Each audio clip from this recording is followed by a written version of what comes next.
All right, so here's our last one of finding the k value. Look at this question. It says, find me a k value so that the equation has two imaginary roots. What do I mean by imaginary? Imaginary, think about this. We've had a situation where it was like this. So that means the discriminant is a positive value. We had a situation which looks like this, which means the discriminant is equal to 0. Well, what's the last one we have? Where it's not touching at all, which means the discriminant has to be a negative value. These are imaginary roots. How do I know they're imaginary? Because look, imagine them trying to touch this. It ain't going to happen. Aha. Also, they're called imaginary because we know that b squared minus 4ac is going to be under the radical sign. We know that this is going to be a negative value, which means those are imaginary. They don't exist. Okay? So let's do that idea. Let's figure this out. B squared minus 4ac, okay, has to be imaginary, which means they have to be negative. So this guy has to be less than 0.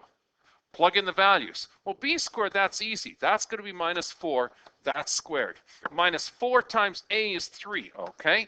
Times c. Look at c. Look how ugly that is. That is 2k plus 2.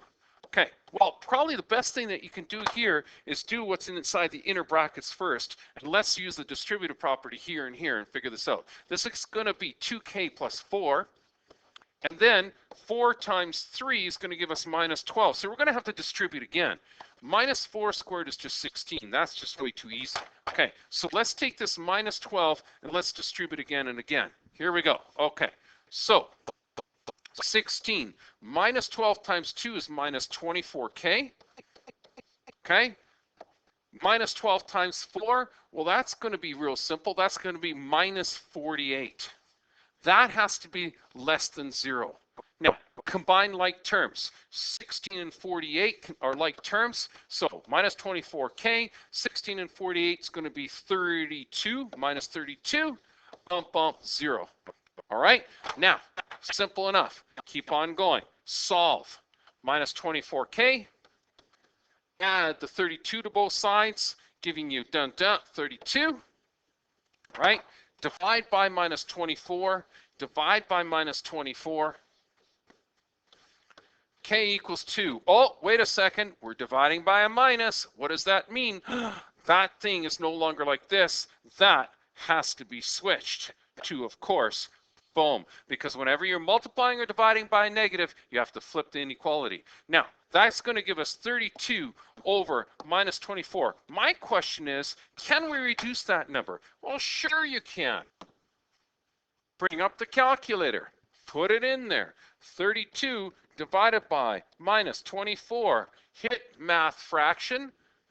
Okay, and let's see what it gives us. Minus 4/3. So K has to be greater than minus 4/3.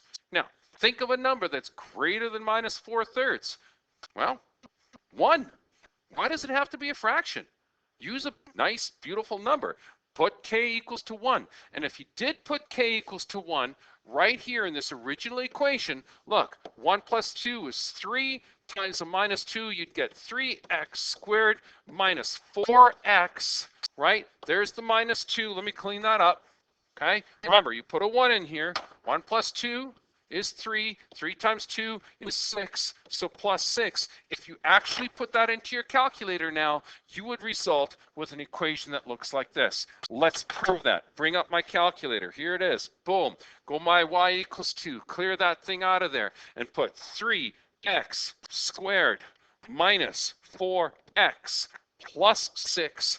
Graph it, and you'll see, in fact, that it does not touch the axis, which means you have either two imaginary roots or no roots at all. That's how it works.